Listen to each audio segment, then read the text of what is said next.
हज़रात,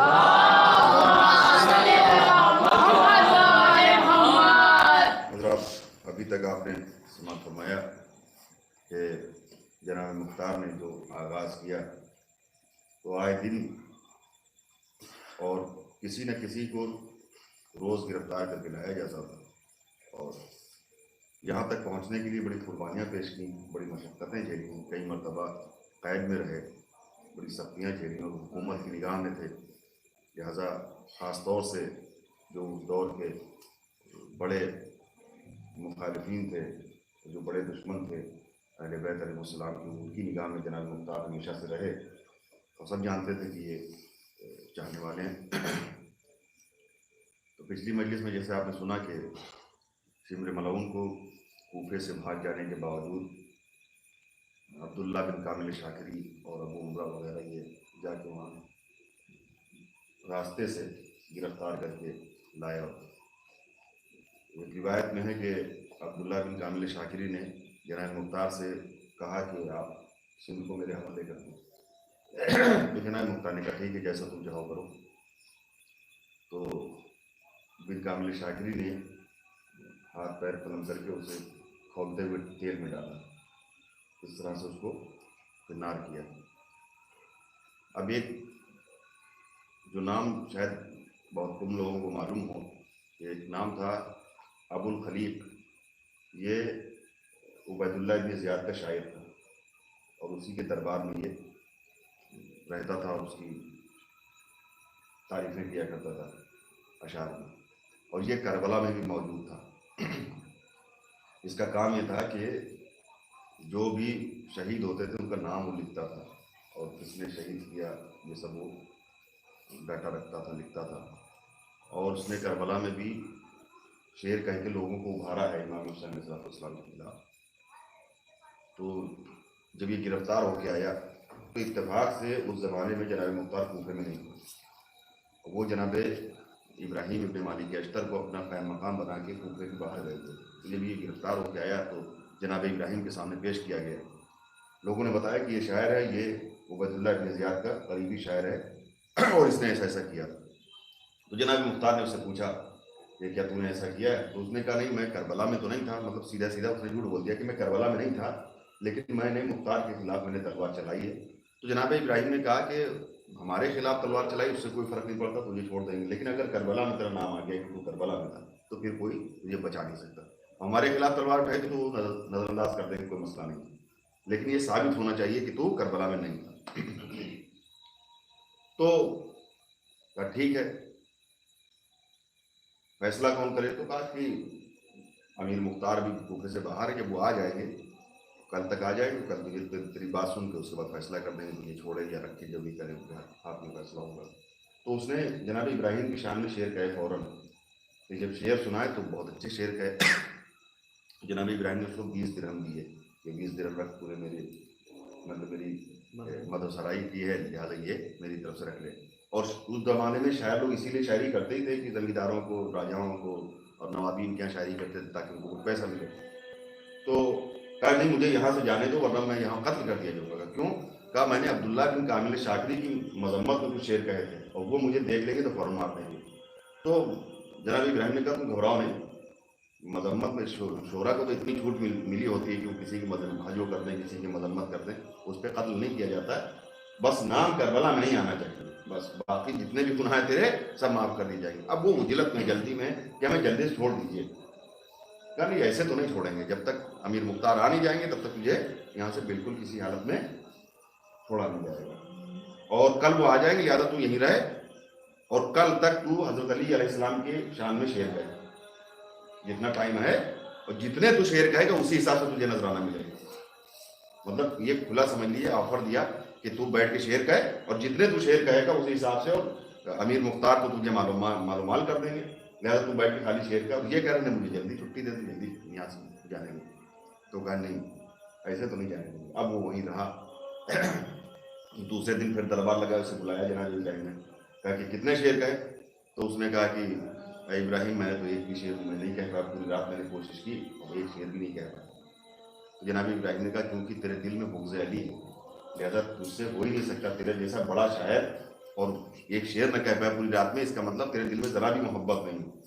फिर जनाब मुख्तार आए, और जनाब मुख्तार जब आए तो गवाह पेश हुए, ये अबुल खलील शायर इब्न ज़ियाद। तो उससे जनाब मुख्तार ने कहा कि ऐसा है कि हम तुम्हें छोड़ देंगे, तुम्हारी जान बख्श देंगे, एक शर्त पर। वह शर्त क्या है? का शर्त यह है कि तुम करबला में जितने लोगों का तुम्हें नाम याद हो सबका लिखाओ नाम। तो उसने कहा सबका नहीं लिखा सकता हूँ, लेकिन जितने नाम याद होंगे वो मैं लिखा दूंगा, मुझे छोड़ दिया जाएगा। जनाब मुख्तार ने कह दिया हाँ तुझे छोड़ देंगे, आज़ाद कर देंगे, लेकिन नाम लिखा। उसने नाम लिखाने शुरू की जो करबला में मौजूद थे। तो एक फेरिस्त और बन गई क्योंकि ये खुद मौजूद था। तो इससे साबित हो गया कि था वहां पर। एक बात तो साबित हो गई कि ये वहां था, वरना होता नहीं तो नाम कैसे लिखाता। लेकिन इस शर्त, चूंकि जनाब मुख्तार जबान से कह चुके थे कि मैं तुझे छोड़ दूंगा, लिहाजा इसने नाम लिखाना शुरू कर दिया। अब इसने जब नाम लिखा है तो काफी नाम लिखाने के बाद इसने कहा भाई इतने याद है तो उनका जाओ, क्योंकि वादा कर चुके थे, जबान एक होती, जबान से पलट नहीं सकते थे, लिहाजा इनको छोड़ दिया। ये बाहर निकला बड़े इत्मीनान से कि मुख्तार ने छोड़ दिया। अब क्या कहा कि टेंशन, अब तो जान बच गई। लेकिन बिन कामिल शाकिरी, उन्होंने अपने गुलाम को इशारा किया, और गुलाम इशारे भी खूब समझता था। वादा मुख्तार ने किया था, बिन कामिल शाकिर ने तो किया नहीं था। उन्होंने इशारा किया अपने गुलाम को, पीछे निकला, ये बाजार में पहुंच चुके थे, कई टुकड़े उसने करके वहीं पे बात खत्म कर दी। तो इस तरह से ये एक मशहूर नाम था। अब चूंकि जनाब मुख्तार का वादा था तो वो तो कह नहीं सकते थे कि नहीं इसे पकड़ के लाओ, इसे मारेंगे, क्योंकि हजारों के लोगों के सामने कह चुके हैं कि नहीं तुझे छोड़ देंगे अगर तुम नाम लिखाएगा। तो जहां पर जनाब मुख्तार तलवार नहीं चला सके, वहां बिन काबिल शाकिर ने इशारा कर दिया कि वादा इन्होंने किया, हमने थोड़ी नहीं किया, जाके इसको फिनार कर दो। वो जाके उसने काम तमाम कर दिया। अब एक दिन ऐसे बैठे हुए थे, तो बैठे बैठे इनको याद आया कि 3 नाम ऐसे कि जिनके बारे में मैं बहुत सोच रहा हूँ और ये मिल नहीं रहे कहाँ। तो का कौन कौन का? अस्मा इब्ने खारजा, गाजी शुरैह और मोहम्मद इब्ने अशस। इनका कहीं पता लगाओ, ये किस सुराख में छुपे हैं, कहाँ बिल में छुपे बैठे हैं कि मिल नहीं रहे हैं। और अशस इब्ने कैस एक बार, मोहम्मद इब्ने अशस एक बार भागा था, दोबारा वो बिल्कुल लापता था। तो ये कूफे के बाहर एक गांव में सरदार इन बेसमेंट में ये छुपा हुआ था। तो इन्होंने खुफिया लोग, जासूस बुलाए कई लोगों को, उनसे कहा कि तुम इनका पता लगाओ, कहीं से भी इनको खोज के निकालो, और हमें ये 3 लोग चाहिए, और इनको इनको फिनार के बगैर सुकून नहीं मिलेगा, बड़े दिन से मैं इनके इंतजार में। तो अस्मा इब्ने खारजा और ये गाजी शुरैह और अशर मोहम्मद इब्ने अशस, इन तीनों लोगों की तलाश की। तो पता लगा कि कूफे से बाहर एक गांव में ये लोग कहीं हैं। तो जब ये फौज लेके अबू उमरा और बिन कामिल शाकिरी लेके पहुंचे हैं फौज, और लोगों को जमा करके, तो चलो घेरा गया, तो वहां पता नहीं लग रहा है कि है कहाँ। ये तो पक्का यकीन है कि इसी घर में, लेकिन घर में कहाँ ये नहीं पता लग रहा है। तो जब देखा गया तो एक सुराख था कि जिसमें से एक वक्त में एक ही आदमी को मुश्किल जा सकता था, उसके अंदर, जमीन के अंदर ही लोग छुपे बैठे। अब कितना डर था, मुख्तार जानते थे कि किसी हाल में छोड़ेंगे नहीं।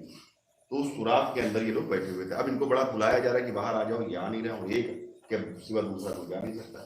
तब उसका रास्ता ही निकाला गया कि अब इसका जो सुराख है इसके मुहाने पर आग जला दो। जब आग जलाई गई, उसका धुआं अंदर किया गया, तब वो दम घुटना लगा, और गर्मी जब ज़्यादा बढ़ी, ज़्यादा बर्दाश्त नहीं कर पाए, तो उन्होंने कहा बस मैं हम बाहर निकल गए। तो वो आग हटाई गई, ये लोग बाहर निकले। अब इनके हाथ पैर बांध के उसको जनाब मुख्तार के सामने लाया। तो जनाब मुख्तार ने अस्मा इब्ने खारजा को बुलाया, और बुलाने के बाद बड़े गुस्से में जनाब मुख्तार उस वक्त बैठे हुए, और अस्मा इब्ने खारजा से कहा कि क्या तुम्हें खुदा और रसूल से ज़रा भी हया नहीं आई कि तुमने अहले बैत रसूल के ऊपर इस तरह से जुल्म है, तुम करबला में मौजूद रहे और तुमने इस तरह से जुल्म किया। तो उसने कहा कि मैं मजबूर था, और कैसी बातें वो बहानेबाजी जो होती है वो बयान करती। जनाब मुख्तार ने फौरन कहा कि इसको ले जाओ मेरे निगाह के सामने से, और इसके हाथ पैर कलम करके इसे आग में लगा। उसके बाद फिर काजी शुरैह बुलाया गया। काजी शुरैह बहुत बड़ा नाम था कूफे में, और बड़ा रुतबे वाला आदमी था। काजी था, तो कई काजी रह चुका था। तो काजी शुरैह को बुलाया गया। काजी शुरैह जब आया तो जनाब मुख्तार ने कहा कि जनाब मुस्लिम और हानि की शहादत में तुम्हारा सीधा सीधा हाथ था, कि अगर तुम उभारते ना इतना लोगों को और उनके साथ से हटाते ना, तो जनाब मुस्लिम तो कभी शहीद न किए जाते कूफे में, और हानि और जनाब मुस्लिम की शहादत के तुम जिम्मेदार हो। और करबला जो लश्कर गया, इतने लोग कूफे से गए, उसमें भी तुम्हारा बहुत बड़ा हाथ। अब वो सर झुकाए हुए खड़ा है कि तुमने दौलत और हुकूमत की उसमें आके, और तुमने नबी और आले नबी का दिल दुखाया है, लिहाजा तुम्हें भी अब जिंदा रहने का कोई हक नहीं। तो वो भी काम खत्म किया। अब सबसे आखिर में मोहम्मद इब्ने अशस उसको बुलाया। कि मोहम्मद इब्ने अशस आया तो वो घबराया। और ये ऐसा खतरनाक आदमी था कि इसने मतलब पैदाइश से लेकर अपनी आखिरी सांस तक सिवाय बुग़्ज़ अहल बैत के दूसरा कोई काम नहीं हुआ। इतना खतरनाक आदमी। जब मोहम्मद इब्न अशस को बुलाया, और ये करबला में आगे आगे था, मतलब इमाम हुसैन अलैहिस्सलाम पे जुल्म सितम करने और करबला में आले नबी को शहीद करने में ये पेश रहा। इसको बुलाया, जब ये आया तो उसको जनाब मुख्तार ने से बात की। बात करने के बाद इसे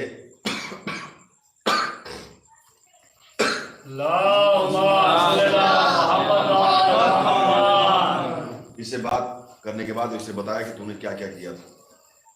अच्छा, ये मोहम्मद इब्न अशस जो है ये जनाब मुख्तार से भी लड़ा था, लेकिन उस टाइम की तो कोई बात ही नहीं, उससे कोई लेना देना नहीं है कि तुम लड़े थे नहीं लड़े थे, हमसे तुमने क्या सलूक किया और कैसा सलूक किया उससे कोई मतलब नहीं। लेकिन तुमने करबला में क्या किया, अहले बैत के रिसालत माफ के साथ तुमने क्या किया, वो ज़्यादा अहम था। लिहाजा उसको भी मौत की सज़ा मिली और दरबार के बाहर लाके उसके हाथ पर कलम करने के बाद सीधे से आग में डाल दिया गया, उसका काम तमाम हुआ। अब एक बहुत बड़ा नाम है कि जो आप लोग सोच रहे होंगे कि अभी तक वो क्यों नहीं आ रहा है, वो नाम उमर इब्न साद मरवन। अब इसके साथ क्या था, उमर साद के साथ, कि इसे जनाब मुख्तार अमान दे चुके थे इसी वजह से। उसके पीछे भी एक हिस्ट्री है, एक पूरा वाक़या, अमान क्यों दी इसे का। वो उस दौर हालात को मद्देनज़र रखते हुए, क्योंकि ये बड़ा आदमी था, इसके साथ आदमी भी ज़्यादा थे, पैसे वाला भी था, तो ये आदमी खरीद के और पैसा खर्चा करके ये जनाब मुख्तार ने शुरुआत की थी।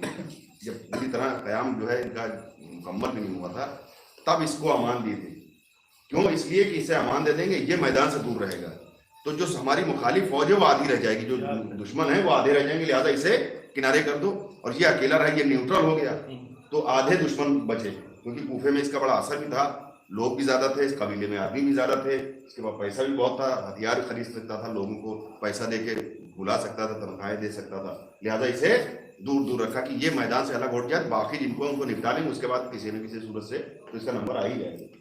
तो इस हिसाब से इसे किसी के कहने पर, अब वो दो रवायतें किसके कहने पर मानती थी, अब वो पूरी डिटेल में नहीं जाना है इसे, लेकिन शर्त रखी थी कि घर से बाहर नहीं निकलना, तुम्हें घर से बाहर नहीं जाना, और कोई नया काम मैंने सुनने पाऊँ कि तुमने कोई नई इजाद की है, कि कोई नया फितना तुमने खड़ा कर दिया, तो फिर ये शर्त के साथ मामला तय हुआ था कि तुम्हारी जान बख्शी। अमान तभी तक है जब तक तुम इस शर्त पे अमल करो।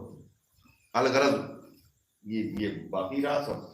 अच्छा, एक के बाद एक मतलब फिन्नार होता जा रहा है, तो इसको भी घर में बैठे बैठे ब्लड प्रेशर इसका भी बढ़ रहा है, उलझन इसको भी हो रही कि जितने हमारे साथी थे उसमें से 80% तो खत्म हो चुके हैं, मैं ही बचाऊं, किसी न किसी दिन मेरा भी नंबर आने वाला है, कहीं ना कहीं से कोई ना कोई ऐसा रास्ता निकल जाएगा कि मैं भी मार दूंगा।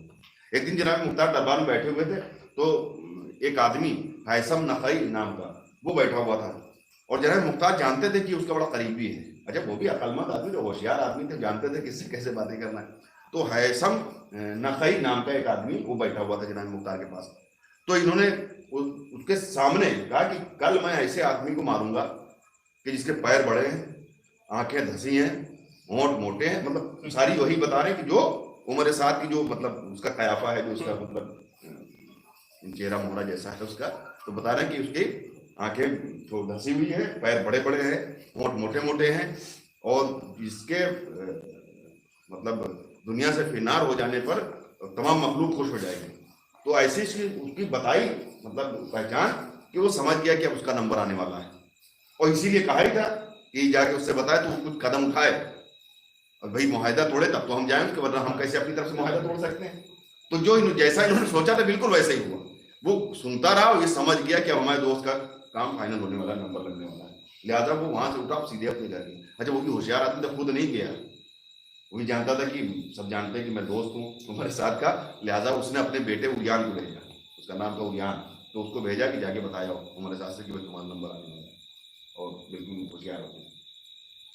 ये पहुंचा लड़का हमारे साथ से बताने के लिए कि मेरे अब्बा ने ऐसा ऐसा कहला के भेजा। अब उसने सुना तो वो समझ गया कि अब बात बिगड़ चुकी है, और किसी न किसी बहाने से मैं तह कर दिया। अब उसने अपनी कोशिश की, उसने 4000 दिरहम दे के एक आदमी तय किया कि हमें कूफे से बाहर निकाल दो, यहाँ से काफ़ी दूर पहुँचा दो। पुराना उस ज़माने में होते थे रास्ता बताने वाले, जैसे आजकल पुरानी बिल्डिंग देखने जाओ तो गाइड नहीं होते, वैसे वो उस जमाने में रास्ता बताने वाले होते थे। तो उसको तय किया और ये कूफे से निकल पड़ा। कूफे से निकला तो कूफे के बाहर एक हम्माम, पहले हम्माम हुआ करते थे, आज भी मुसलमान मुल्कों में है कि वो हम्माम घरों में ना होकर बल्कि अलग अलग बने होते हैं, घर के बाहर पैसा लेके जैसे शहरों में होते नहीं, वैसे हम्माम पहले आम रवाज था। तो एक उमर हम्मामी के हम्माम में जाके वहां पहुंचा तो इसी का एक गुलाम वहां मौजूद था। तो उसने देखा तो उसने कहा तोड़ दी शर्त, मैं जानता हूं कि मुख्तार ने इसी शर्त पे तुम्हें अमाननामा दिया था कि तुम कूफे से घर से बाहर नहीं निकलोगे और कोई नई बात नहीं करोगे। तो घर से बाहर भी निकले हो, नई बात भी हो गई है, अब तुम्हें कौन बचाएगा। और रही बात यहाँ से भागने की, तो कूफे की जो हुदूद है वहां तो तुम अगर चींटी के सुराख में भी चले जाओगे तो मुख्तार तुम्हें ढूंढ के निकाल लेंगे और बाहर जाने का कोई सवाल नहीं पैदा होता है, क्योंकि जितनी सरहदें हैं उस पर इतने जासूस और इतने मुखबिर बैठे हुए हैं कि तुम वहां से हिल नहीं सकते हो। तब इसको थोड़ा सा घबराहट हुई, काम तो गलत हो गया हमसे। तो इसका जो था राहबर जिसको रास्ता बताने के लिए था उससे तो उसने कहा कि यही बता देते कि हम इसलिए जा रहे हैं, तो तुम वही राय दे देते कि हाँ आओ ना। तो फिर क्या होना चाहिए, क्या होना ये चाहिए कि वापस पलट जाओ, तो ना तुम्हारे बाहर निकलने की किसी को खबर हो और न तुम्हारे घर वापसी की किसी को खबर हो, लिहाजा जितनी जल्दी हो अपने घर वापस पलट जाओ।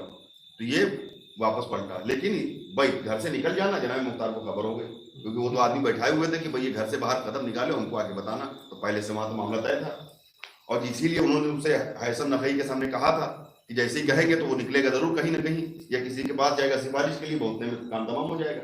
तो वहाँ आदमी सेट था, पहले से बैठा हुआ था, ये घर से निकले, वहाँ इत्तला हो गई कि वहाँ निकला है, वो कूफे से बाहर गया और जनाब मुख्तार को इधर खबर हो गई। अब ये भी वापस पलट गया, वापस पलट के आया तो इसे भी इत्तला पहुंच गई कि तुम जो गए थे मुख्तार को खबर हो गई। तो ये अपनी बीवी जो कि जनाब मुख्तार की बहन थी उनके कदमों में जाके गिर गया। पहले तो एक दूसरे आदमी के पास गया कि हमें अमान दिला दो, तो उन्होंने डांट के भगाया कि मेरे दरवाजे को दोबारा दिखाई न पड़ना कि तुम्हारे चक्कर में हमें भी जान खतरे में पड़ जाए, ज़्यादा दोबारा यहाँ आना। तो वहां से मायूस होकर ये अपनी बीवी के पैरों पर जाके लेट गया और कहा तुम ही बचा सकती। तो बीवी ने कहा क्या दुश्मन खुदा, तेरी वजह से मेरा भाई मुझसे छूट गया, वो मेरी शक्ल देखना पसंद नहीं करता है और वो अमीर कूफा बन गया, उसने मुझे याद तक नहीं किया, मैं उसे मुबारकबाद तक नहीं दे पाई हूँ और वो भूला हुआ है मुझे तेरी वजह से। अब मैं तेरे लिए तो नहीं जाऊंगी उसके पास अमान मांगने, और तूने जो इतना बड़ा गुनाह किया इससे पहले तो ये सोचना चाहिए था। तो वो लिपटा वो पैरों से रो रहा है, नहीं किसी सूरत से हम बचा। अलग वो चली अपने भाई के घर करीजों को साथ में लेके। लिखा यह कि जनाब मुख्तार के घर में जब ये पहुंची और सलाम किया तो जनाब मुख्तार बड़े गुस्से में उस वक्त कि बिल्कुल चेहरा तमतमा रहा था और बड़े गुस्से में डांट के कहा कि बगैर इजाजत तुम मेरे घर में दाखिल कैसे हो गई, किससे इजाजत लेके मेरे घर में, सगी बहन है, किससे इजाजत लेके तुम मेरे घर में दाखिल हो। अरे अबू उबैदा की बेटी और कातिल हुसैन के साथ रही, उससे कत्ल भी नहीं कर पाई। कितने शर्म की बात है कि मेरी बहन और वो कातिल हुसैन के साथ रह रही है और इससे भी इस डर से कि मैं बेवा हो जाऊंगी, तुमने अपने शौहर को कत्ल नहीं किया, तुम्हें तो मार देना चाहिए था उसे। तो बहन रोने लगी कि हमने सिर्फ इसलिए नहीं उसे कत्ल किया कि आप कैद खाने में थे और उबैदुल्लाह इब्न ज़ियाद तुम्हारे साथ को बहुत चाहता है, मैं अगर उसे कत्ल कर देती तो आप कैद खाने में कत्ल कर लिए जाते, तो मैं दिल भाई की हो जाती और फिर ये इमाम के कातिल से बदला कौन लेता। बस इस डर से मैं नहीं कदम उठा पाई। तो आज कम से कम इस बात का तो सुकून है कि मेरा भाई भी सलामत है और करबला में जिन्होंने आले रसूल पर जुल्म किया था वो सब एक एक करके कत्ल किए जाते। तो जनाब मुख्तार को गुस्सा ठंडा हुआ, थोड़ा सा नर्म पड़े, तो अब्दुल्ला बिन कामिल शाकिरी और मुमराज से कहा कि जाओ उसे लेके आओ और मैं उसे हुकूमत राय का परवाना नो के देने वाला हूँ, लिहाजा जाओ उसे लेके आओ। अब ये अच्छा बहन को घर ही पे रोक लिया। जब दूसरे दिन भेजा अब्दुल्ला बिन कामिल शाकिर और उमरा को, तो अब एक दिन हो गया, बीवी वापस नहीं आई है, तो और उसका मतलब शक ज्यादा बढ़ गया कि कुछ खतरनाक मामला हो गया। तो अब ये दोनों आदमी गए उसके घर पे, तो बड़ी उलझन में बैठा हुआ था, कहा चलो अमीर ने बुलाया। तो अब ये बिन कामिल शाकिरी से ऑफर करता है कि मेरे पास जितना कुछ है सब, कोई बहुत ज्यादा दिन तक जिंदा नहीं रहा। करबला 61 हिजरी में हुई है और 67 हिजरी आते आते जितने थे वो चाहे जितने बड़े बड़े ख्वाब देखे बैठे थे, कोई मुल्क राय का ख्वाब देखे बैठे थे, कोई कहीं का ख्वाब देखे बैठे थे, कोई किसी को जीना मैसर, सुकून से जीना किसी को मैसर नहीं है। सबके ऊपर जनाब मुख्तार अज़ाब इलाही बन के नाजिल हुए और वो कसम खाए हुए बैठे थे कि हमको तो ये काम करना ही है। अब एक आखिरी और यही रब्ते मसाइब और बाकी इंशाल्लाह कल परसों में आपके सामने रख देंगे। अब एक नाम है कि जिसका इंतजार जनाब मुख्तार अक्सर किया, रोज किया करते तकरीबन, वो नाम था हुरमुला। ये मलऊन ऐसा था कि जिसने अहले बैत को सबसे ज़्यादा तकलीफ इसी की वजह से पहुंची, अहले बैत रसूल।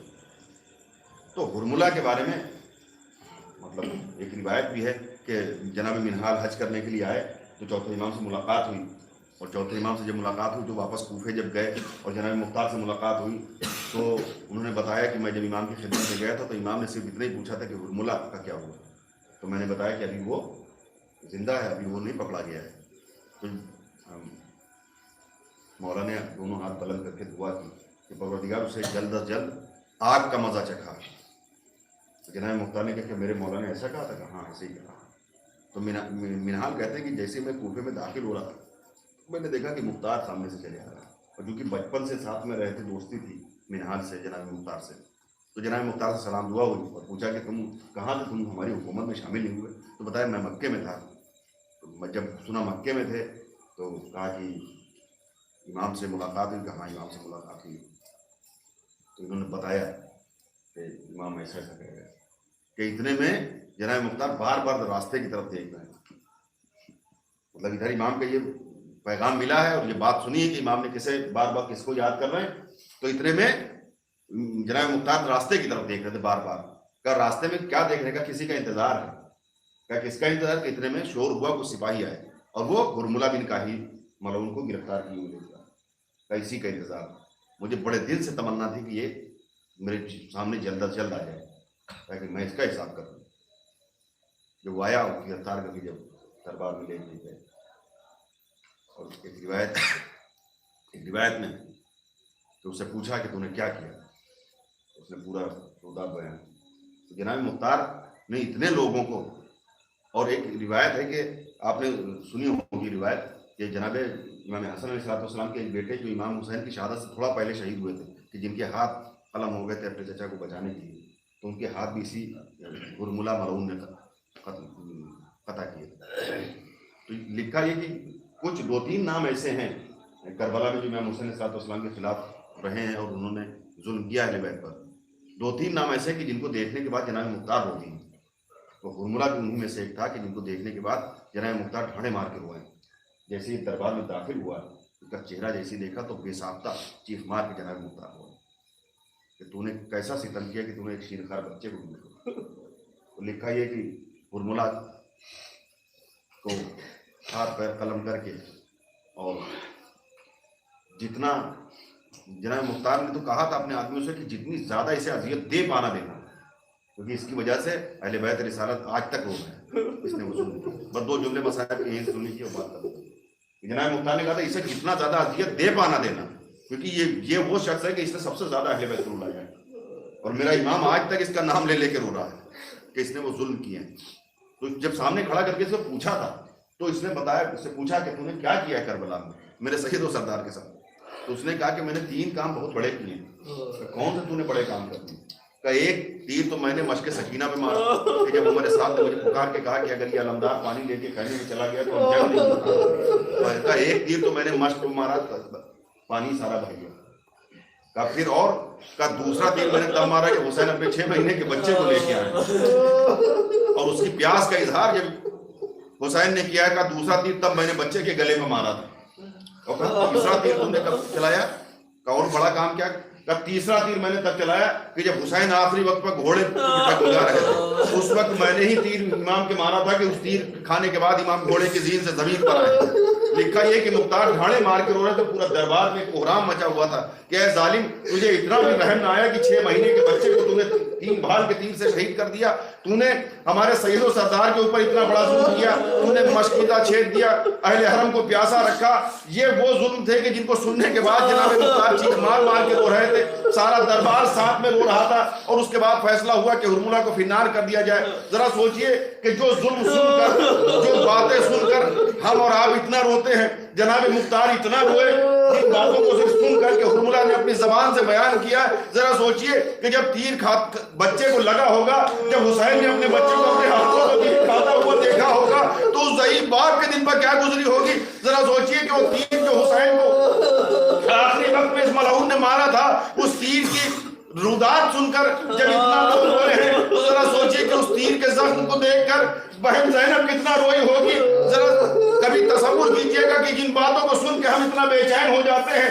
अब वो तीर के जिसका जिक्र जब भी जहां भी किया जाता है, जो तीर अली असगर के गले पे लगा था, उस तीर का जहां भी जिक्र होता है, कोई किसी मजहब का हो, डांडे मार के रोना शुरू कर देता है, उसकी आंखों में आंसू आ जाता है। क्यों? का 6 महीने के बच्चे के गले पर 3 भाग का तीर, ये रोने का मकाम है। और इस पे पत्थर से पत्थर दिल भी पसीज जाता है, आंखों से आंसू जारी हो जाते हैं।